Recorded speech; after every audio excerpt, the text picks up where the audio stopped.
अस्सलाम वालेकुम। RBS business research team में मैं आप सबको खुश आमदीद कहूंगा।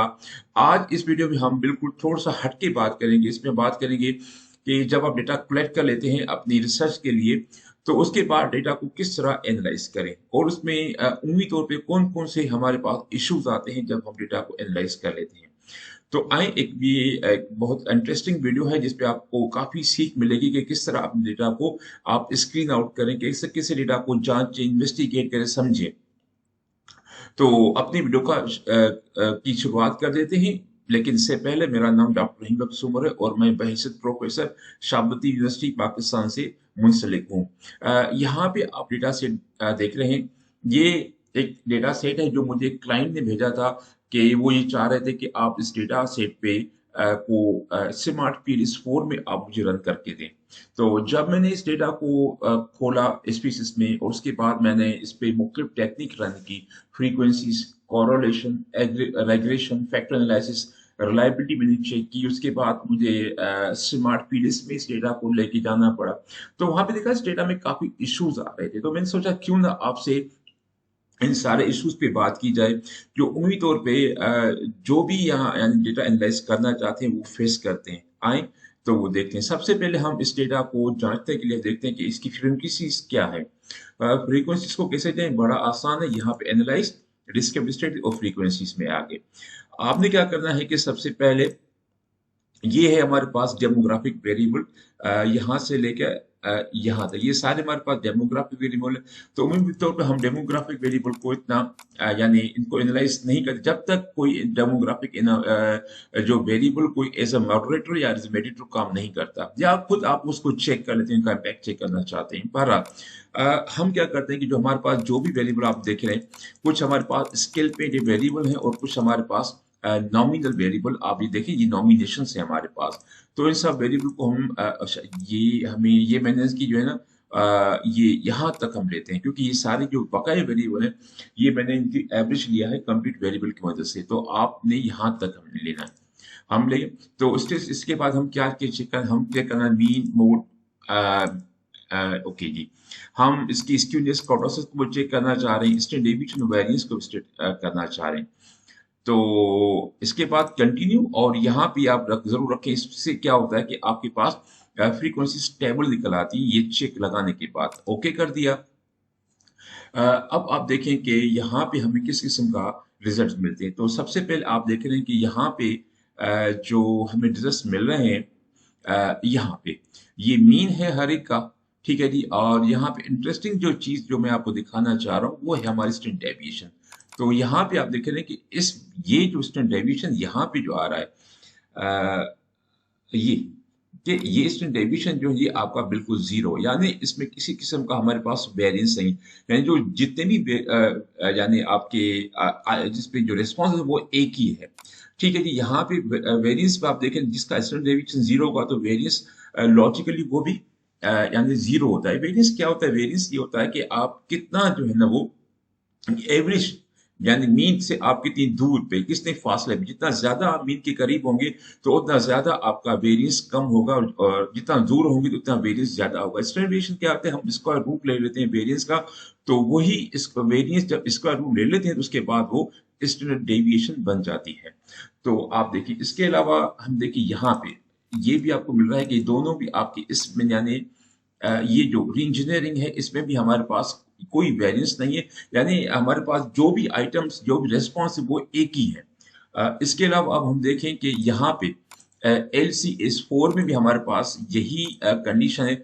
और उसके बाद आप देख रहे हैं कि यहाँ पे जो हमारे पास आ रहे वैल्यूज यानी रिस्पॉन्सिवनेस के सारे वैल्यू, ना इनमें कोई स्टैंडर्ड डेविएशन है ना इनमें कोई वेरिएंस है। मसला है कि सारे के सारे जो हमारे पास इसमें एक ही हमें ऑप्शन मिलता है। तो इसमें आप देख रहे हैं कि कुछ ये डेटा के साथ इश्यूज आ रहे हैं। सो पहला इशू हमने डेटा के साथ ये फाइंड किया। इसके बाद हम देखें फ्रीक्वेंसी टेबल में, तो आप देख रहे हैं कि यहाँ पे हालांकि जब मैंने पूरा क्वेश्चन देखा तो उसमें हमारे पास 6 पॉइंट लिकर्ट स्केल था, लेकिन आप देखें कि रिस्पॉन्डेंट ने जो रिस्पॉन्स दिया हुआ है वो 4 लिकर्ट स्केल पे है। यानी स्लाइटली एग्री से लेकर स्ट्रॉन्गली एग्री तक है। इसके बाद अगर ये देखें तो हमारे पास ये भी 6 पॉइंट लिकर्ट स्केल पे था।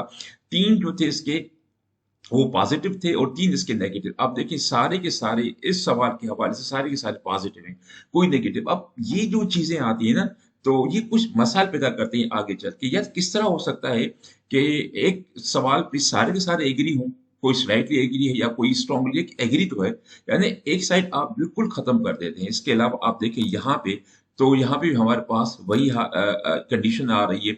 अब देखिए प्रेजेंटेशन 4 में तो ये कि सारे के सारे यानी या तो एग्री या स्ट्रॉन्ग एग्री हैं, और 5 पे आप देखें कि सारे के सारे एग्री। यार ये इश्यूज आ रहे हैं डेटा में। इस तरह के डेटा जो होता है ये आगे चल के आपके साथ बहुत ज्यादा इशू कर देते हैं। तो जब भी आप डेटा कलेक्ट करें तो कोशिश करें कि कम से कम हर एक जितने भी आपके पास लिकर्ड स्केल, कोशिश करें उस पर हम डेटा ले लें, ताकि एक बैलेंस अप्रोच आपके दरमियान क्रिएट हो जाए। तो यही आप देख रहे हैं कि MLQ में भी आपके पास यही है। मैं कुछ चीजें आपको दिखा देता हूं ताकि आपका ये चीजें क्लियर हो। इसके नीचे आप देख रहे हैं कि ये LCS 4 है, यानी ये आप देखिए ये आउट ऑफ ये सैंपल साइज 255 है। तो आउट ऑफ 255 253 ये एग्री हैं या यस हैं, और जस्ट 2 दे आर।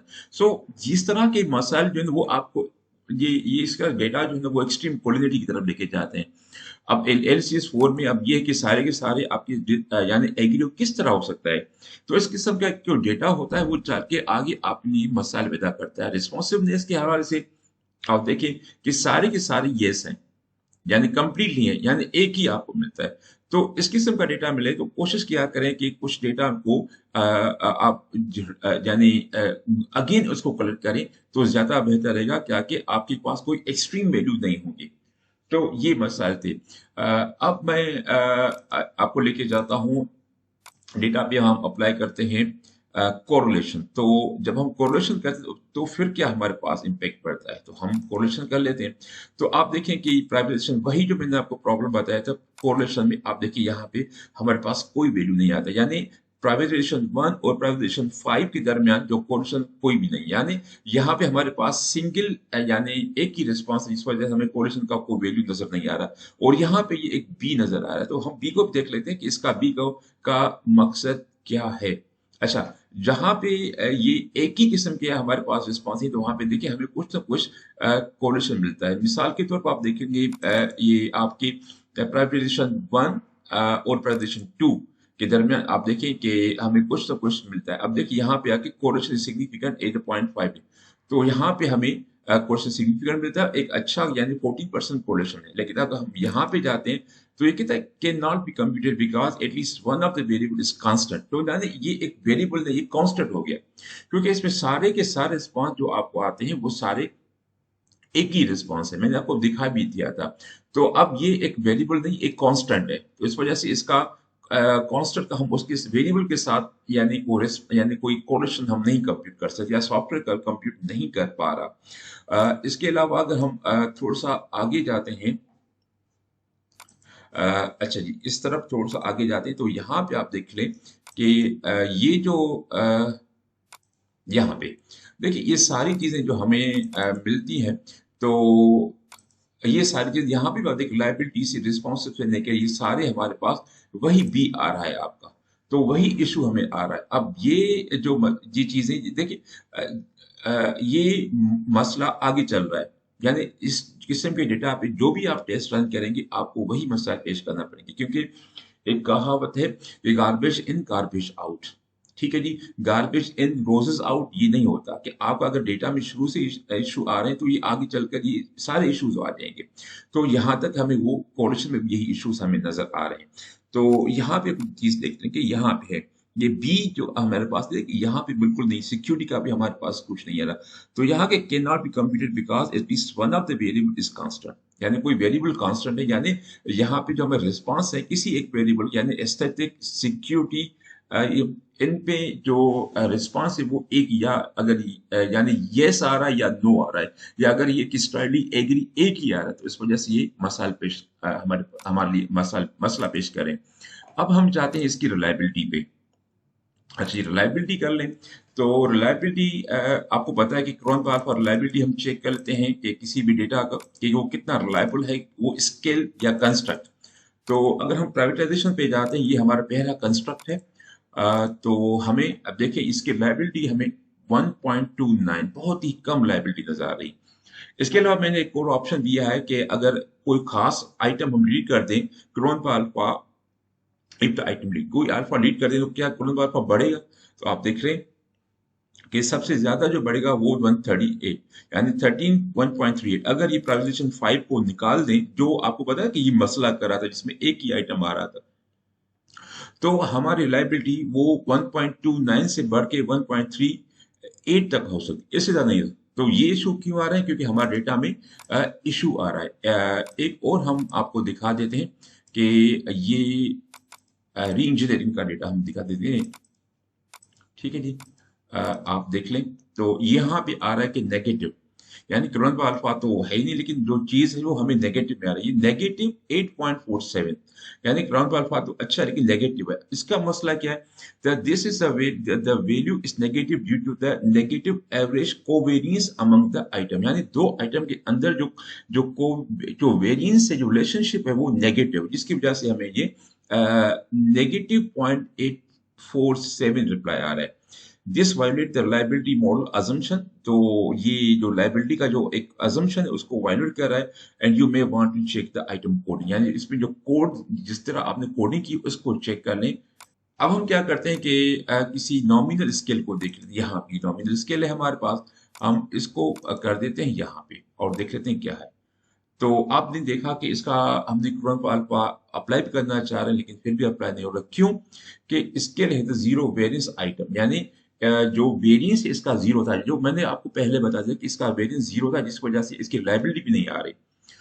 तो इसमें क्या है कि आपका जो जवाब है वो एक ही, यानी आप देखें इसका मीन 5 है, variance zero, standard zero, 5 item. तो इसमें जो भी आंसर हमारे पास वो या तो येस है या नो है, तो इस वजह से इसमें वेरिएंस कोई भी नहीं है। तो scale are part of scale है तो zero variance will be bypass. तो हम इसको यानी इस पे हम इस किस्म के डेटा पे हम रिलायबिलिटी एनालिसिस नहीं कर पा रहे। इसके अलावा एक और भी हम ले लेते हैं, ये कॉम्पिटेंसी भी हम कर लेते हैं। ठीक है जी, तो कॉम्पिटेंसी हम ले ली यहाँ पे। अब इसमें देखिए कॉम्पिटेंसी में भी हमारे पास वही नतीजा आ रहा है कि आपके पास मसला ये आ रहा है। ठीक है जी, तो ये कुछ मसाइल थे हमारे पास लाइबिलिटी के। अगर आप ये डेटा में अब देखिए क्लीनलीनेस की थोड़ी सी कर लें, क्योंकि क्लीनलीनेस हमारा जो है ना वो स्केल पे है, तो हम इसका अल्फा कर लेते हैं। तो इसमें देखते हैं जैसे कुछ बेहतर अल्फा आपके पास आ रहा है, ये 0.552 है। इसको दोबारा अगर रन करें स्टेटिस्टिक्स में जाके इसके ये क्लिक करें स्केल इफ आइटम रिलेटेड, तो फिर देखते हैं क्या होता है कि ये पॉइंट आप देखें, अगर ये आइटम नंबर 5 हम रिमूव कर देते हैं तो ये 0.552 से बढ़कर 0.589 तक ये आपका जो लायबिलिटी का वैल्यू वो बढ़ सकता है। लेकिन फिर भी ये जो लायबिलिटी का वैल्यू ये 0.7 से बहुत कम है। तो आप देखिए ये इस तरह के आपके पास इश्यूज आते हैं। एक और टेक्निक इसमें हम रन कर देते हैं, वो है कि हम इस पे फैक्टर एनालिसिस रन कर देते हैं, देखते हैं इस पे फैक्टर कौन कौन से हमें निकलते हैं। तो ये मैंने पहले कुछ काम किया, इस वजह से हमने ये डेटा जो, चलिए मैं दोबारा रीसेट कर देता हूँ। रीसेट करने के बाद हम इसको प्राइवेटाइजेशन से लेके हम यहाँ तक ले लेते हैं, ये सिक्योरिटी 5 तक। ठीक है जी, और फिर हम इस पे हम चीजें केमो चाहिए, हमें डिटर्मिनेंट चाहिए हमें। ठीक है, हम एक्सट्रैक्शन में जाते हैं तो हमें इसकी प्लॉट चाहिए। ठीक, इसके बाद रोटेशन में जाते हैं तो हम वेरी मैक्स रोटेशन को प्रेफर करते हैं। ऑप्शन में जाते हैं सॉर्ट बाय साइज और suppress small coefficient than less than 3, और ये इसके बाद हम नहीं करते। अब देखिए जैसे ही हमने कहा कि ये फैक्टराइज रन नहीं हो रहा, देखिए यहाँ पे ये वार्निंग आ रही। वार्निंग क्या है कि there are the fewer than 2 cases, यानी बहुत सारे जो इसमें आ रहे हैं उसमें जो केसेस है वो बहुत कम है 2 से। At least one of the variable has a zero variance, तो उनमें से एक का वेरिएंस जीरो है। So there is only one variable in the analysis or correlation coefficient could not be computed for all the pair of variable, no further statistic will be computed। तो ये इसका reason आ रहा है। तो देखिए जब अगर डेटा में आपके पास इशू आते हैं तो ये इशू जब तक आप शुरू में हल नहीं करते तो ये जहां तक भी जाएंगे आपके साथ ये मसाइल चलते रहेंगे। हम इसमें क्या करते हैं कि जो हमारे पास ये है, ये जो वेरिएबल है जो हमारे पास नॉमिनल है, हम इनको निकाल देते हैं नॉमिनल को। ये वापस चले गए जी। अच्छा जी, एक और भी रहता है, ये है हमारे पास ये नॉमिनल वेरिएबल, हम इसको भी निकाल देते हैं अपनी एनालिसिस से, क्योंकि ये मसाइल पैदा कर रहे हैं। इसके बाद हम इसको ये सारे हम निकाल दिए। अब हम देखते हैं इसमें क्या होता है। देखिए, हम जब हमने नॉमिनल भी निकाल दिए, फिर भी हमने स्केल के डेटा रहे, फिर भी हमारे पास ये मसला आ रहा है कि there are few than two cases at least one of the variable is zero, यानी इनका वैरियंस जो है वो बिल्कुल जीरो। तो ये एक और इशू हो सकता है आपके साथ। इसके बाद हम इस पे अप्लाई कर देते हैं, नो लॉजिस्टिक रिग्रेशन नहीं करते, हम इस पे करते हैं सिंपल लीनियर रिग्रेशन। तो इसके लिए मैंने ये पहले ही काम किया हुआ था, मैं जस्ट आपको दिखा देता हूँ। ओके कर दिया। तो आप देखें कि यहाँ पे ये हमारे पास ये वेरिएबल जो हमने इंटर किए हुए थे, इसके बाद ये मॉडल समरी। अब आर जो है, आर की का मकसद है यहाँ पे कि कोरिलेशन, कि कितना कोरिलेशन है अमंग इंडिपेंडेंट वेरिएबल। तो ये बहुत ही कम कोरिलेशन, 0.18% कोरिलेशन। और आर स्क्वायर आप देख रहे हैं कि collective impact of all the independent variable on the dependent variable, ये हम कहते हैं कि ये आर स्क्वायर। तो ये आर स्क्वायर जस्ट 3%, ये बहुत ही कम आ रहा है। और डर्बन वाटसन, ये आइडियली ये फ्रॉम 1 to 2% होना चाहिए, क्योंकि ये टेस्ट में इसमें ऑटो कोरिलेशन को फाइंड करता है, तो इसमें ऑटो कोरिलेशन भी है। तो ये देखिए सारे टेस्ट जो हमारे पास वो बिल्कुल ठीक नहीं आ रहे। उसके अलावा आप देख लें कि ये है, क्योंकि प्लॉट है हमारा, तो क्योंकि प्लॉट भी जो ये जो डेटा है हमारा, ये नॉन नॉर्मल डेटा है। हमारे पास जो डिपेंडेंट वेरिएबल था वो री इंजीनियरिंग है, जिसकी डेटा जो बिल्कुल नॉन नॉर्मल है। आप इसमें देखिए ये डेटा पॉइंट्स, ये सर्कल, ये सारे डेटा पॉइंट्स, ये आइडियली क्या होना चाहिए कि ये जिस तरह ये लाइन के ऊपर है, तो ये सारे लाइन के ऊपर होने चाहिए। लेकिन आप देखें कि बहुत बड़ी तादाद जो है वो जो ये सर्कल है, ये लाइन से बहुत दूर है। तो ये यहाँ पे भी मसला है। अब अगर आप इसमें लाइन में ये थोड़ा सा चेंज कर लें, यानी इस पहले हमारा था, तो अब हम प्राइवेटाइजेशन को कर देते हैं, हमारा डिपेंडेंट वेरिएबल दूसरे इंडिपेंडेंट वेरिएबल कर देते हैं। तो फिर भी आप देख रहे हैं कि यहाँ पे कुछ हमारे पास आर स्क्वायर बेहतर हुआ, और इसके अलावा आर भी बेहतर हुआ। इसके रिजल्ट्स भी हमें कुछ एक दो बेहतर नजर आ रहे हैं। लेकिन फिर भी आप देखें कि हमारा डिपेंडेंट वेरिएबल एवरेज प्राइवेटाइजेशन वो भी नॉन नॉर्मल है, यानी तो ये इश्यूज आ रहे हैं आपके डेटे के साथ। तो हमने ये आखिर में हम क्या करते हैं, इस डेटा को लेके जाते हैं स्मार्ट पीएलएस में। तो मैंने पहले ही टाइम बचाने के लिए यहाँ पे स्मार्ट पीएलएस में यही डेटा आप देख रहे हैं यहाँ पे। तो हमने डेटा को ओपन किया, और जी जी, तो अब हम वहां पे उस डेटा सेट को हमने ओपन कर लिया। पहले मैंने सारा काम करके रखा था ताकि हमारा थोड़ा सा टाइम बच जाए। तो आप देख रहे हैं कि सिक्योरिटी जो हमारा वो एक नॉमिनल वेरिएबल, जिसमें हमारे पास जो ऑप्शन 0 और 1 है, और री इंजीनियरिंग ये हमारा 6 पॉइंट लिखकर स्केल। रिलायबिलिटी भी हमारे यानी ये डैक्टोमिस है, या 0 1 0 1 ये सारे। तो अब हम अगर इस पे किसी किस्म का भी डेटा रन करना चाह रहे हैं, यानी कोई एल्गोरिथम लगाना चाह रहे हैं, मिसाल को हम पूरे सेम एल्गोरिथम रन करना चाहते हैं, क्या हमें रिजल्ट मिलते हैं? तो आप देखिए, तो हमसे ये पूछ रहा है कि आपने क्या करना है। तो हम इनको पाथ चेक कर रहे हैं इसका, स्टार्ट कैलकुलेशंस। देखें, ये आगे नहीं बढ़, यानी रनिंग पीरियड से 3000 रन करने के बाद ये यानी यहाँ पे स्टॉप हो गया। इसकी जो आइट्रेशंस होती हैं वो तक कम से कम 5000 होनी चाहिए, लेकिन ये पहले ही इसने अपनी कैलकुलेशन को स्टॉप कर लिया। रीजन क्या है? रीजन ये है सिंगुलर मैट्रिक्स प्रॉब्लम। इसको हम देखते हैं, तो आप ये कह रहे हैं कि इसकी ये डिटेल है कि this problem occurs for example when calculating regression coefficient and correlation which require the inverse of the matrix, यानी जो आपका मैट्रिक्स वो मुख्तलिफ होना चाहिए। Single matrix is square matrix and that has no inverse matrix. तो इनवर्स मैट्रिक्स नहीं है हमारे पास, जिस वजह से ये जो आगे एनालाइज, यानी डेटा को एनालाइज करना इसने बंद कर दिया। रीजन क्या है आपके? a variable is a variance of the zero।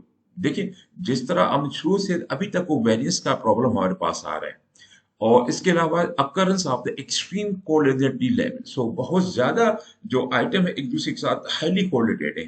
तो यानी यहाँ ये कह के हम ये जरूर कहेंगे कि यहाँ पे जो रिलेशनशिप है वो एक है, यानी एक्सट्रीम कोरिलेटिविटी है यहाँ पे, और सैंपल साइज बहुत छोटा है आपके पास। तो ये कुछ रीजंस दिए गए हैं यहाँ पे कि किस वजह से हाँ जो सिंगुलर मैट्रिक्स प्रॉब्लम आ रहा है और सिंगुलर मैट्रिक्स प्रॉब्लम क्या था वो भी हमने समझ लिया। तो हमें इसको बंद कर लेना चाहिए। और यहाँ पे हमने जो इश्यूज आ रहे थे डेटा के साथ मैंने कहा तकरीबन वो डिस्कस कर लिए। तो इस इश्यूज का एक तो हल ये है कि आप या तो डेटा और ज्यादा कलेक्ट कर लें, सैंपल साइज को और बढ़ाएं, इस वक्त सैंपल साइज 255 इसको ज्यादा करें, या इस तरह ये हो सकता है जो आपके पास जो डेटा है जिसमें आपके सिंगल मैट्रिक्स आ रहे हैं यानी सारों के सारे एक ही आंसर है, तो आप इसको बाइफरकेट कर लें। ठीक है, या हो सकता है अगर डेटा को मैनिपुलेट करना चाह रहे हैं तो आप डेटा को मैनिपुलेट भी करके आप उसको बाइफरकेट कर सकते हैं, ताकि कुछ जो रीजंस आपको यानी एक डेटा आपको एक ऐसा बैलेंस डेटा चाहिए आपको। या मैंने आपको दिखाया था कि प्राइवेटाइजेशन के स्केल में हमारे पास जो भी आंसर थे वो 3 थे, यानी यानी पॉजिटिव थे, इसमें नेगेटिव का कोई भी नहीं था। तो आप इसको दोबारा इसको नॉर्मल करें, कुछ यानी आइटम कुछ वहां पे भी डेटा ले लें, कुछ वहां पे डेटा ले लें। तो इस तरह ये जो मसला है आपका हल हो सकता है। या जहां पे हमारे पास नॉमिनल थे यानी नॉमिनेशन थी, आप इसको स्केल पे लेके जाएं। तो इससे क्या होता है कि आपका और मसला हल हो सकता है। ये डेटा हमने ये है, तो आप इसको कोई इसका यानी ये सिक्योरिटी का मिसाल तो ये हमारे पास नॉमिनल था येस और नो 01, तो आप इसका कोई इंस्ट्रूमेंट ढूंढ के, क्वेश्चन ढूंढ के, स्केल ढूंढ के आप उस पर डेटा दोबारा कलेक्ट कर लें, सिक्योरिटी पे, रिलायबिलिटी पे, एस्थेटिक पे, तो आपको बआसानी इसके आइटम्स मिल जाएंगे। दोबारा आप डेटा कलेक्ट करके आप लेके आएंगे। तो आई होप ये मसला आपके साथ नहीं होगा। मैं उम्मीद करता हूँ कि ये वीडियो आपके लिए बहुत ज़्यादा मुफीद होगी, क्योंकि इसमें जो मसाइल उम्मीद तौर पे मसाइल पेश आते हैं मैंने उनको डिस्कस कर लिया। बहुत शुक्रिया आपका देखने का। अगर आप चाहें तो आप एक चैनल को लाइक कर दें, सब्सक्राइब कर दें, यहाँ पे कोई कमेंट कर दें तो आप I would be very thankful to you. Thank you for watching this video.